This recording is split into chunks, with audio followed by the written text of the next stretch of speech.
오늘은 1월 1일 마가복음 1장 1절부터 15절까지의 말씀입니다. 6절 말씀 먼저 읽어보겠습니다. 요한은 낙타 털 옷을 입고 허리에 가죽대를 띠고 메뚜기와 석청을 먹더라.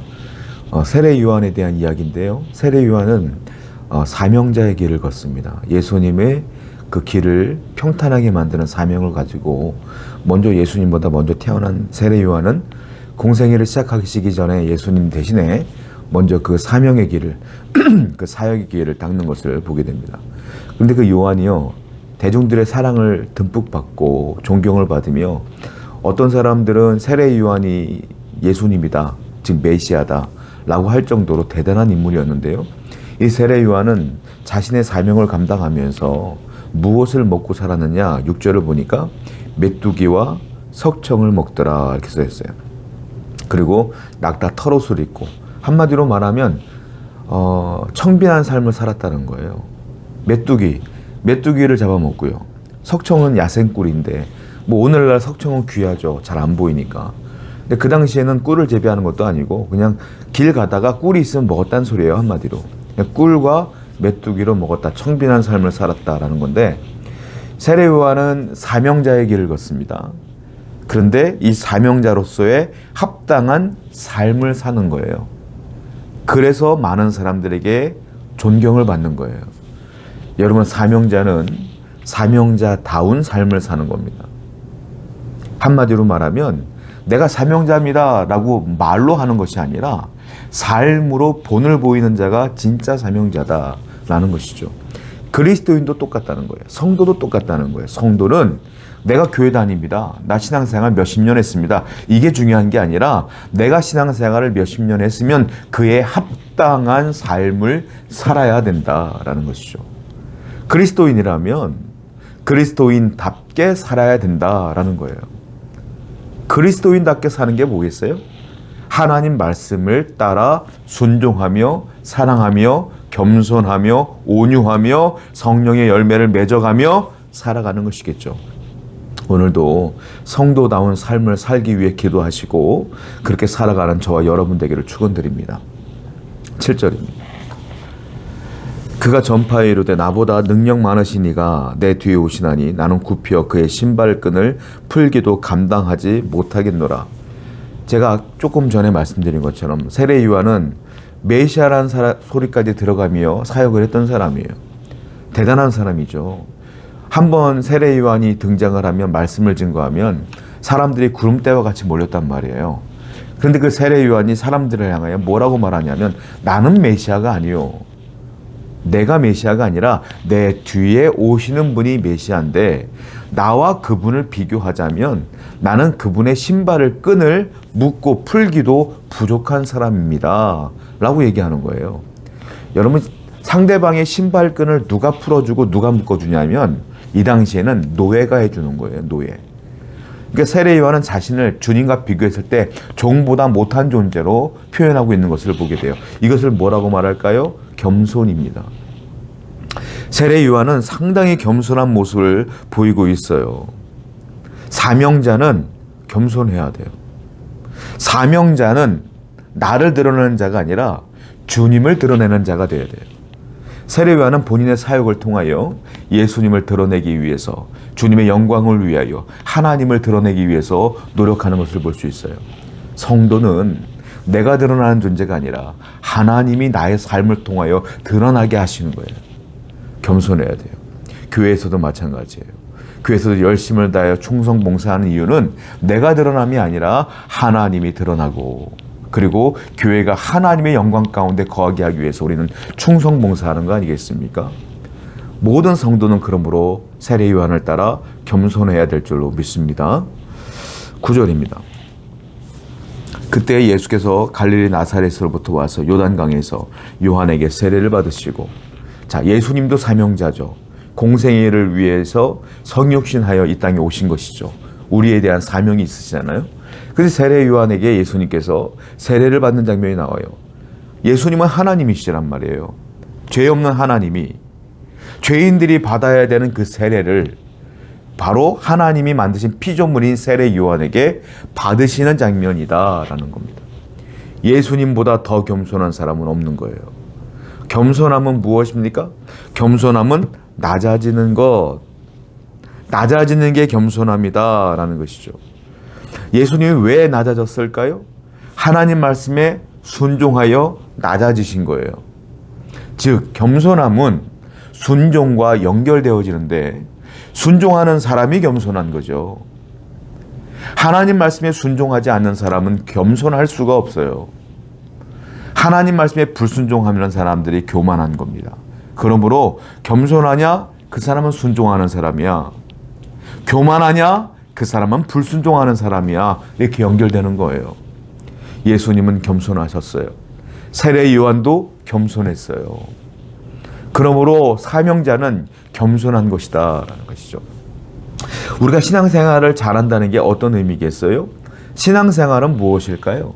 신앙생활이라는 것은 나의 뜻을 관철시키는 게 신앙생활이 아니라 하나님의 뜻이 이루어지도록 하는 것이 신앙생활이다라는 것이죠. 그러면 하나님의 뜻이 이루어지는 행위가 뭐겠어요? 하나님 말씀대로 사는 것이겠죠. 그걸 다른 말로 순종의 삶이다라는 거예요. 신앙생활 잘한다는 것은 그러므로 순종을 잘하고 겸손하여 하나님의 뜻을 이루어가는 사람, 그 사람이 신앙생활을 잘하는 것이다라는 거예요. 오늘도 예수님처럼 세례 요한처럼 겸손하고 순종의 사람이 되어 신앙생활 잘 해나가시는 여러분 되기를 축원드립니다. 11절입니다. 하늘로부터 소리가 나기를 너는 내 사랑하는 아들이라 내가 너를 기뻐하노라 하시니라. 예수님이 세례를 받고 올라오시는데 하나님께서 하늘에서 말씀하시는 거예요. 너는 내 사랑하는 아들이라 내가 너를 기뻐하노라. 이 음성이 들리는 겁니다. 그래서 많은 군중들 앞에 예수님이 하나님이 세우신 메시아임을 선포하시는 장면이 나오게 돼요. 중요한 단어가 나와요. 뭐라고 합니까? 너는 내 사랑하는 아들이라. 그리고 너는 내가 기뻐하는 아들이라.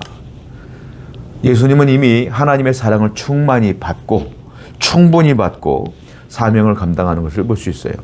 여러분, 우리는 알아야 될 게 있는데 사명자에게 가장 중요한 사명의 원천이 무엇이냐? 그것은 사랑이라 이거예요. 첫 번째, 하나님을 사랑하는 사람이 하나님을 위하여 삽니다. 하나님의 사랑을 받은 사람이 하나님을 위하여 삽니다. 그리고 하나님의 사랑을 받고 하나님이 사랑하는 그 사람은 하나님이 사랑하는 또 다른 사람을 사랑할 수밖에 없습니다. 그래서 그 사랑하는 사람을 위하여 사역하고 봉사하고 헌신하는 거예요. 즉 사명은, 즉 하나님을 위한 사역은 사랑의 근간이 되어야 되고 원천이 된다. 첫 번째, 하나님의 사랑이 내 안에 충만해야 되고 하나님을 사랑하는 마음이 충만해야 된다. 그래야 하나님을 위해서도 이웃을 위해서도 살아갈 수 있기 때문에 그래요. 하나님을 사랑하는 마음이 충만하면요, 이 사명을 감당하다 고난이 와도 이길 수 있어요. 우리가 고난 가운데 무너지는 이유가 무엇이겠어요? 하나님을 사랑하는 마음이 약해지기 때문에 그렇습니다. 하나님을 사랑하는 마음이 강한 사람은요, 아무리 고난이 와도 내가 하나님을 사랑하기 때문에 이 고난을 뚫고 나갈 힘이 생겨요. 성도 여러분, 여러분 안에 이 사랑이 다시 회복되길 원합니다.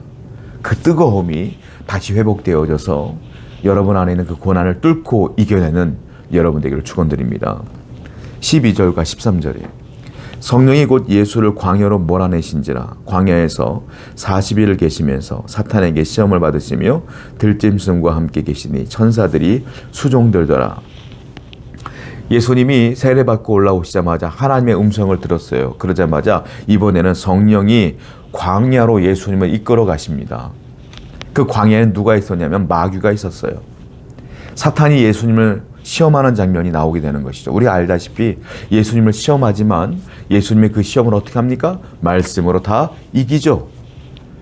왜 이런 일이 벌어졌을까요? 왜 예수님이 공생애를 시작하자마자 마귀와의 싸움이 시작됐을까요? 여러분, 그건 왜 그러냐면요, 예수님은 궁극적으로 사탄을 짓밟아야 돼. 머리를 깨뜨려야 돼.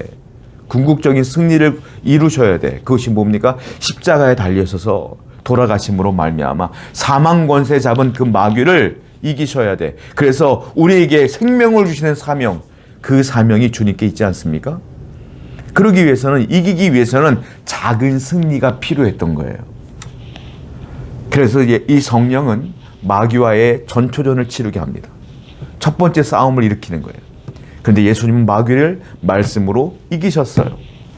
여러분, 작은 승리가 쌓이면 그 사람에게는 힘이 생기고 용기가 생깁니다. 그리고 큰 싸움이 일어났을 때도 거기서 승리할 수 있는 능력이 생기는 거예요.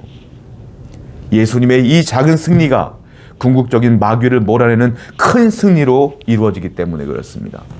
여러분, 다윗이 골리앗과 싸울 때에 우리가 흔히 잘못 알고 있는 것 중에 하나가, 다윗이 용기가 원래 있어서 다 골리앗과 싸운 줄 아는데 그렇지 않아요. 골리앗과 싸우기 전에 먼저 전쟁이 있었어. 그 뭘까요? 곰과의 싸움, 사자와의 싸움이 있었어요. 양을 칠 때에 자기 양을 곰이 물어가면 다윗이 물맷돌로 곰을 쓰러뜨립니다. 그리고요, 사자가 양을 물어가면요, 다윗이 사자를 쓰러뜨립니다. 이러한 승리가 쌓이다가 골리앗을 발견하게 된 거예요. 그때 그 작은 승리의 힘이 발휘되어 골리앗과 싸움도 두려워하지 아니하며 하나님을 의지하여 싸우는 것을 보게 돼요. 작은 승리가 쌓여서 큰 승리를 만드는 거예요. 그러므로 성도는요, 큰 일이나 작은 일이나 열심을 다하여 충성을 당하여 일을 하는 겁니다. 성실하게 살아가는 거예요. 그때 그 승리가 쌓였을 때, 더 큰 일을 만났을 때 여러분 두려워하지 아니하며 오직 하나님을 의지하며 승리하게 될 줄로 믿습니다. 하나님은 단번에 큰 일을 여러분에게 주지 않아요. 작은 것을 통하여 승리의 경험을 쌓게 하실 겁니다. 오늘도 그러므로 살아가는 모든 일 가운데 작은 승리든 큰 승리든 늘 승리를 만끽하며 살아가는 여러분 되기를 축원드립니다. 기도하겠습니다. 아버지 하나님, 세례 요한처럼 예수님처럼 겸손하여 하나님 말씀에 순종하는 신앙생활을 잘하는 성도가 될 수 있도록 인도해 주시고, 우리가 살아가는 이 세상 속에서 충성을 다하여 승리를 맛보며 살아가는 성도 되게 해 주시옵소서. 예수님의 이름으로 기도드렸습니다. 아멘.